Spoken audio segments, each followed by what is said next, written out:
This is Luke Kinetic, and you're in the arena with leaders and citizens who take character based action. In the Arena is a proud member of the Democracy Group Podcast Network. For more information, visit democracygroup.org. Well, I'm honored to be in the arena with Bruce Bond. He's with the Common Ground Committee, and we're going to go into a lot more detail on that and his background. But first things first, Bruce, thank you for joining us. And how are you doing? And I think it'll be obvious to folks, but we're kind of taping this where there's shifting ground caused by a pandemic. You bet. And first of all, let me just say how much I appreciate your inviting me to the program. And to answer your question, where I live in Westchester County, New York, it's been a tough time. I'm grateful to say that my family and close friends that are here, we seem to be doing well through the situation. But our prayers and thoughts are with the folks that are going through this, and it's tough for them. And so. Overall, personally good, but we have some work to do here. That's absolutely correct. I think we all feel that. Can we find common ground anytime, much less during a pandemic? Inspire me, because I'm an optimist. And what does common ground look like during times like these? Well, I'm like you. I'm an optimist as well.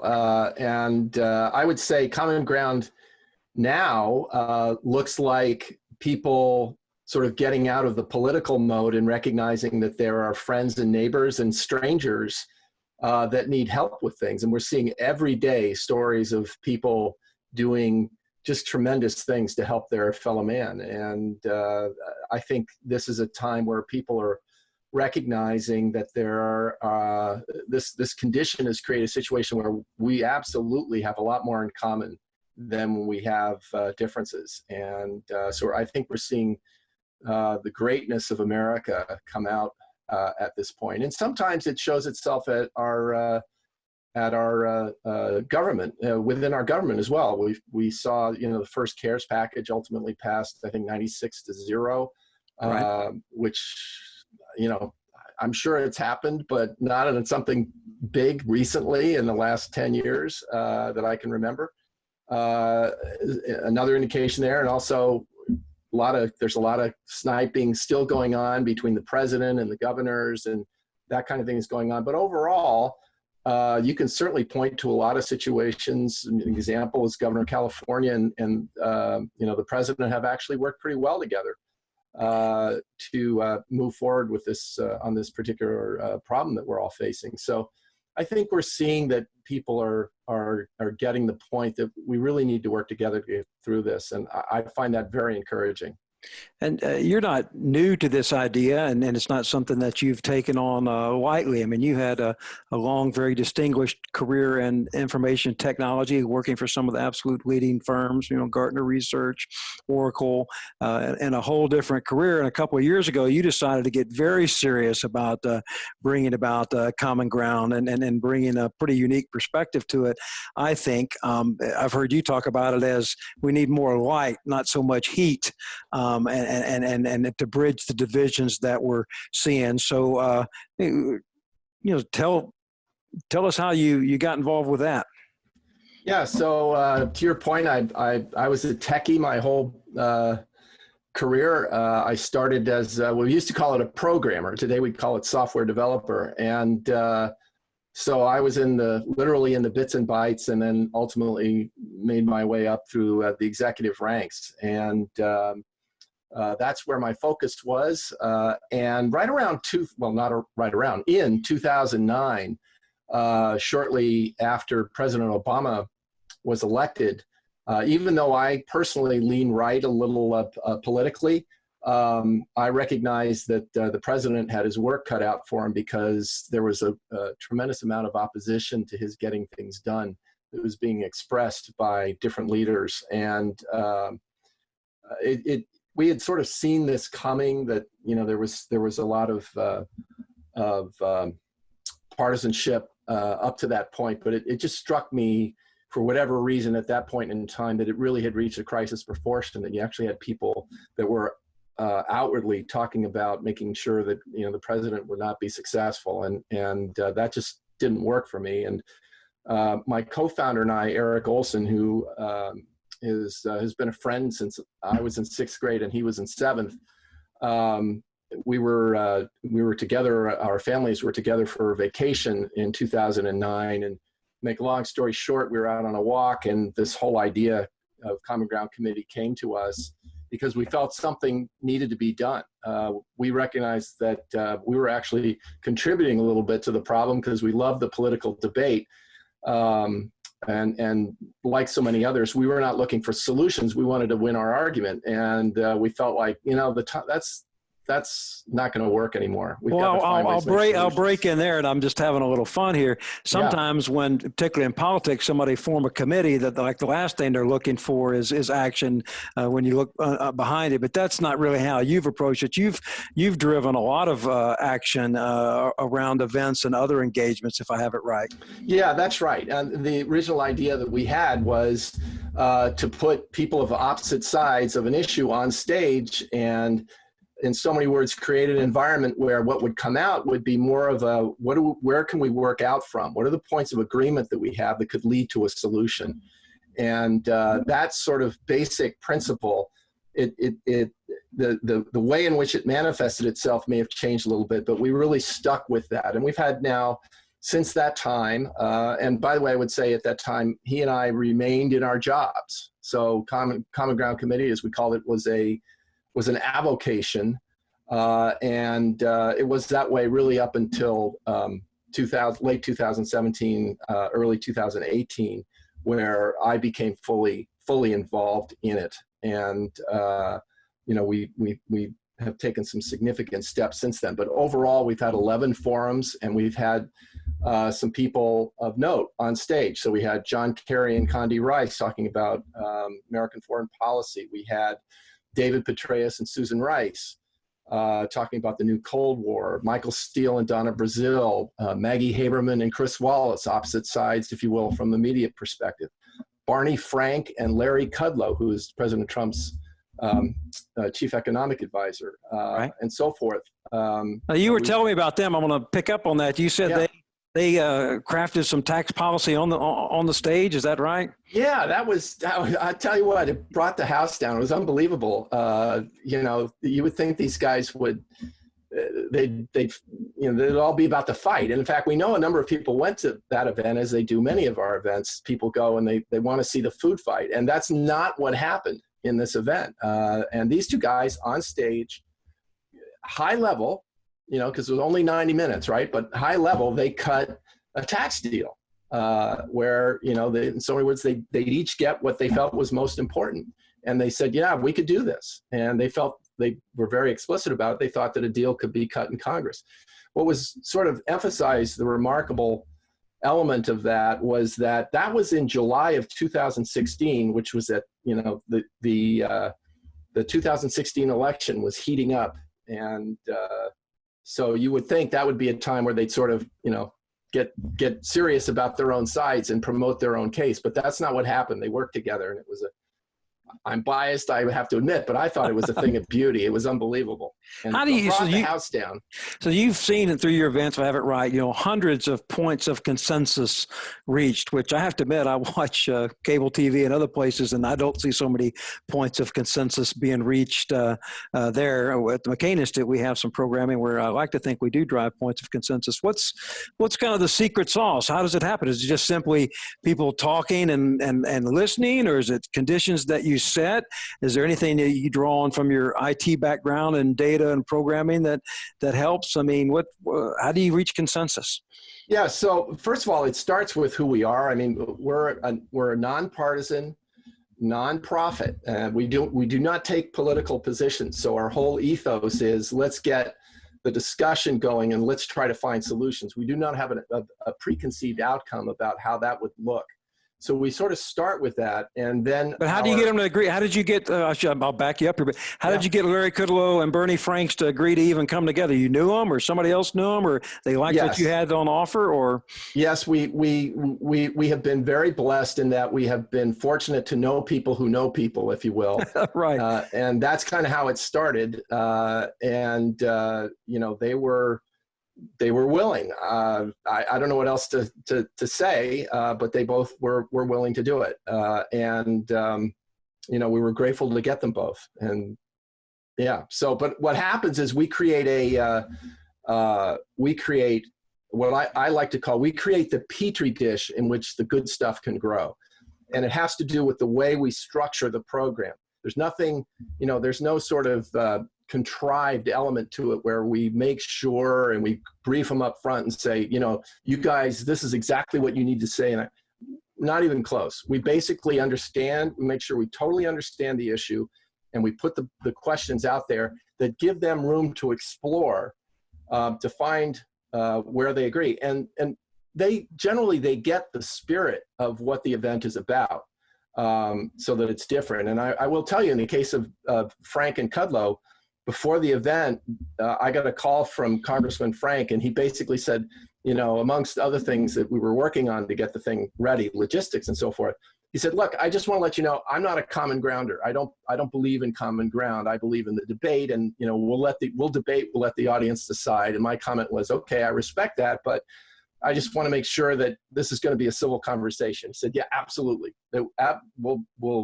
We get along fine. It's going to be real. That part will be no problem. Well, they agreed on over 25 points on stage.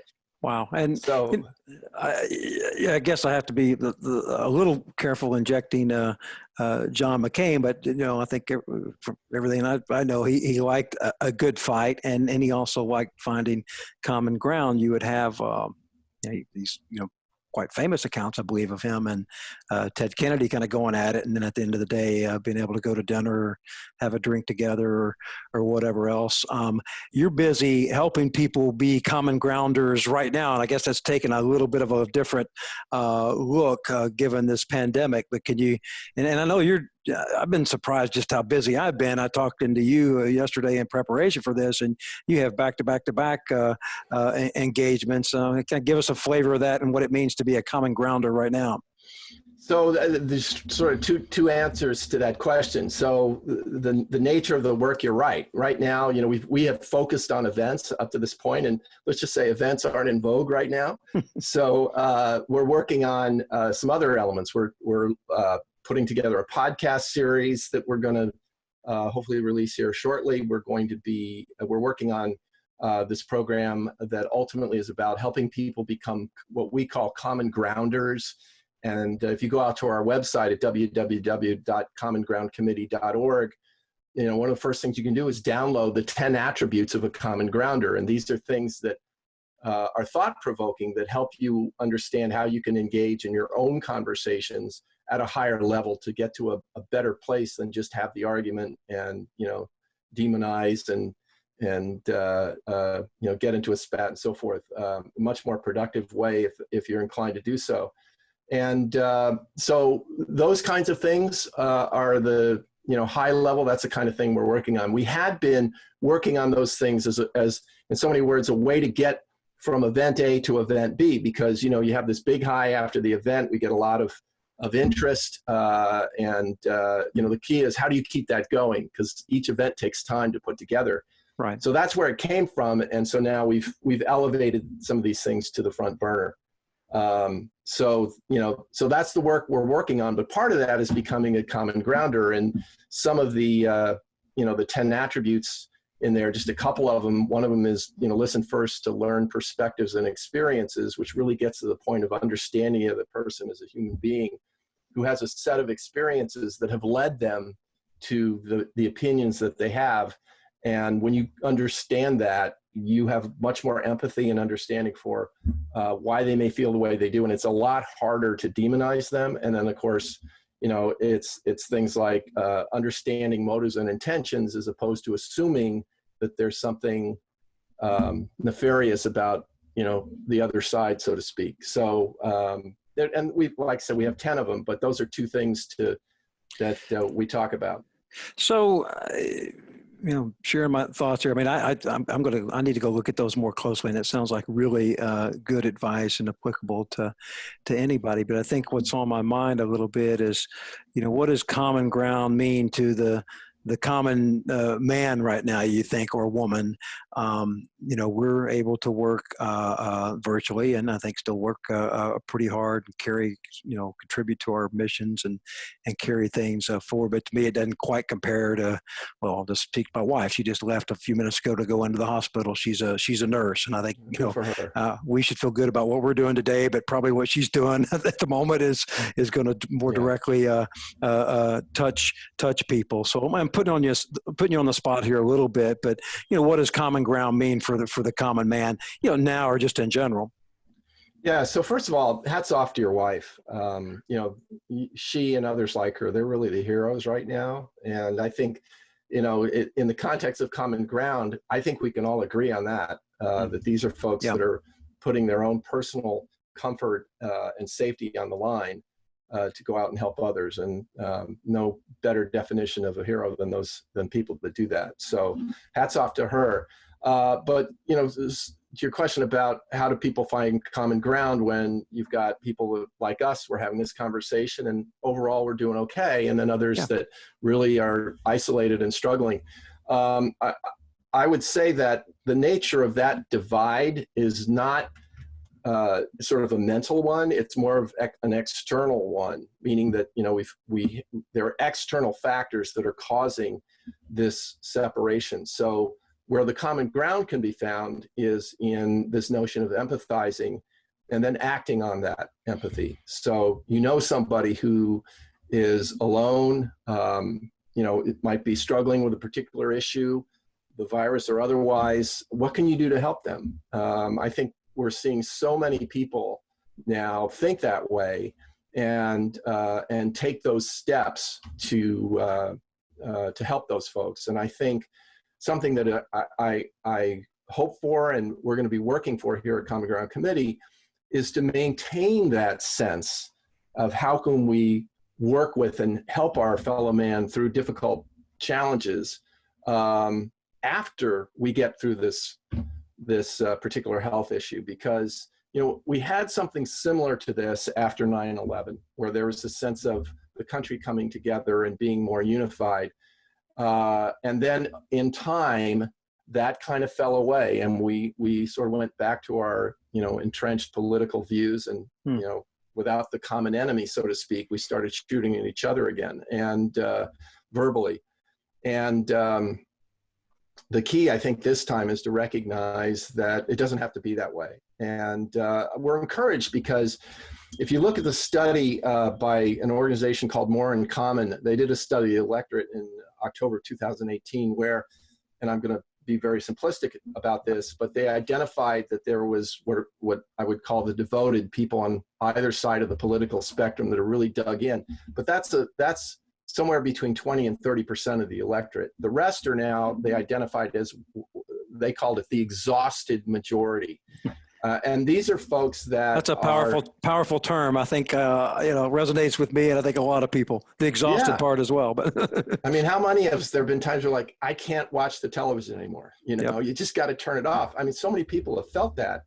And so I think the difference is that same group used to be called the silent majority. Now it's the exhausted majority, which tells you they want change. They want things to be different. And one of the things that is central to our work, which is about demonstrating what good looks like, when people see that, they, first of all, it resonates immediately and that they love what they're seeing. But secondly, they also recognize, it just isn't that hard to do. It's not that hard to engage in that kind of conversation and dialogue and build that kind of relationship with people. It's just not that difficult. I don't want to say it's simple, but It's not that hard. Everybody on their, at their own level can make an effort to do that. And we're seeing it in sort of an indirect way in the way in which people now are helping those that need help.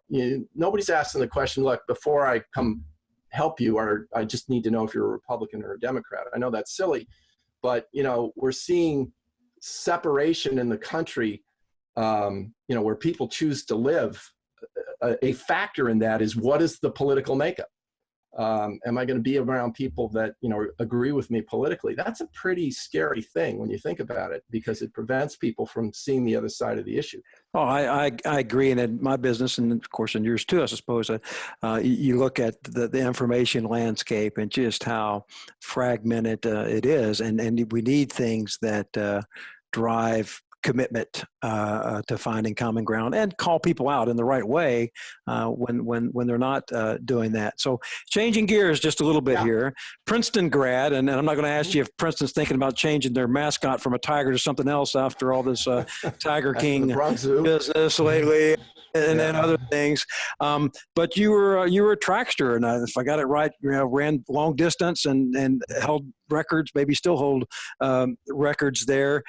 Talk about that part of your life a little bit and how it's inspired your kind of character-driven action and leadership. Yeah, so I appreciate that.